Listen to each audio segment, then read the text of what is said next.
Hello everyone. இன்னைக்கு நம்ம என்ன பார்க்க போறோம்னு பார்த்தீங்கன்னா, பிஐ டேட்டா அனலிஸ்ட்காக ஜாப் போஸ்ட் பண்ணியிருக்காங்க. அது என்னன்னு பார்க்கறதுக்கு முன்னாடி, இந்த மாதிரி ஜாப் அப்டேட்ஸை நீங்கள் மிஸ் பண்ணாமல் பார்க்கணும்னு நினச்சிங்கன்னா நம்ம சேனலை சப்ஸ்கிரைப் பண்ணிக்கோங்க. பக்கத்தில் இருக்க பெல் ஐக்கானையும் ப்ரெஸ் பண்ணிக்கோங்க. அப்போ தான் நான் டெய்லியும் போடுற ஜாப் அப்டேட்ஸ் உங்களுக்கு நோட்டிஃபிகேஷனாக வரும். ஸோ என்ன ரோல்னு பார்த்தீங்கன்னா, பிஐ டேட்டா அனலிஸ்ட்னு கொடுத்துருக்காங்க. லொக்கேஷன் பார்த்தீங்கன்னா பெங்களூர். இது வந்து ஃபுல் டைம் ஜாப் தான். ஸோ கீழே பார்த்தீங்கன்னா கம்பெனி ஓவர்வியூ, ஜாப் டிஸ்கிரிப்ஷன், உங்கள் ரோல்ஸ் அண்ட் ரெஸ்பான்சிபிலிட்டிஸ், உங்களுக்கு என்னென்ன ஸ்கில்ஸ் எல்லாம் இருக்கணும், கம்பெனிலேருந்து உங்களுக்கு என்னென்ன பெனிஃபிட்ஸ்லாம் ப்ரொவைட் பண்ணுறாங்க, கம்பெனிலேருந்து உங்களுக்கு என்னென்ன ஸ்கில்ஸ்லாம் இருக்கணும்னு எதிர்பார்க்குறாங்க, இது எல்லாமே கொடுத்துருக்காங்க. இது எல்லாத்தையும் நீங்கள் கோ த்ரூ பண்ணிக்கோங்க. இதெல்லாம் உங்களுக்கு சூட் ஆச்சுன்னா இந்த ஜாபுக்கு நீங்கள் அப்ளை பண்ணுங்கள். ஸோ எக்ஸ்பீரியன்ஸ் பார்த்தீங்க அப்படின்னா உங்களுக்கு மினிமம் 3 இயர்ஸ் ஆஃப் எக்ஸ்பீரியன்ஸ் இருக்கணும் அப்படின்னு சொல்லியிருக்காங்க டேட்டா டெவலப்மெண்ட்டில். ஸோ நீங்கள் ஃப்ரெஷர்ஸாக இருந்தால் இந்த ஜாபுக்கு உங்களால் அப்ளை பண்ண முடியாது. நீங்கள் எக்ஸ்பீரியன்ஸ்டாக இருந்தால் மட்டும்தான் இந்த ஜாபுக்கு உங்களால் அப்ளை பண்ண முடியும். ஸோ உங்களுக்கு வந்து டெக்னிக்கல் மேனேஜ்மெண்ட் ப்ராசஸில் அட்வான்ஸ்டு நாலேஜ் இருக்கணும் அப்படின்னு சொல்லியிருக்காங்க.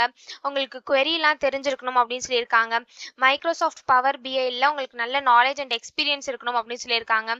ஸோ இந்த மாதிரி சம் ஸ்கில்ஸ், குவாலிஃபிகேஷன்ஸ், எக்ஸ்பீரியன்ஸ் இதெல்லாமே கொடுத்துருக்காங்க. இது எல்லாத்தையும் நீங்கள் கோ த்ரூ பண்ணிக்கோங்க. இதெல்லாம் உங்களுக்கு மேட்ச் ஆச்சுன்னா இந்த ஜாபுக்கு நீங்கள் அப்ளை பண்ணுங்கள்.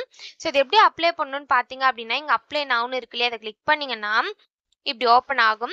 ஸோ இங்கே ஸ்டார்ட் அப்ளை வித் லிங்க்டின் இருக்குல்லையே, அதை கிளிக் பண்ணி நீங்கள் உங்கள் லிங்க்டின் யூஸ் பண்ணி கூட அப்ளை பண்ணிக்கலாம். அப்படி இல்லை அப்படின்னா நீங்களே மேனுவலாக கூட அப்ளை பண்ணிக்கலாம். ஸோ இங்கே அப்ளை நவுன்னு இருக்குல்லையே, இதை கிளிக் பண்ணிங்க அப்படின்னா இப்படி ஒரு ஸ்க்ரீன் ஓப்பன் ஆகும். ஸோ நீங்கள் ஆல்ரெடி இந்த கம்பெனியில் அப்ளை பண்ணியிருந்தீங்க அப்படின்னா டேரெக்டாக உங்கள் இமெயில் ஐடி பாஸ்வேர்டை என்ட்ரு பண்ணி சைன்இன் பண்ணி நீங்கள் அப்ளை பண்ணிக்கலாம்.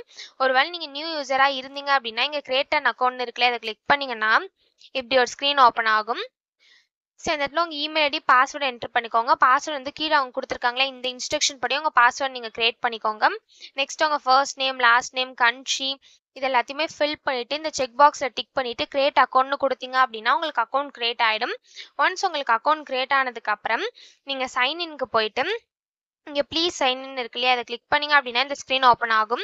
ஸோ சைன்இனில் வந்து நீங்கள் அக்கௌண்ட் கிரியேட் பண்ணும்போது என்ட்ரு பண்ண இமெயில் ஐடி பாஸ்வேர்டை என்ட்ரு பண்ணி சைன்இன் பண்ணி அப்ளை பண்ண வேண்டியதான். ஸோ இப்படி தான் அப்ளை பண்ணணும். இதை அப்ளை பண்ணுறதுக்கான லிங்க் வந்து நான் டிஸ்கிரிப்ஷனில் கொடுத்துட்றேன், செக் பண்ணிக்கோங்க. தேங்க்யூ.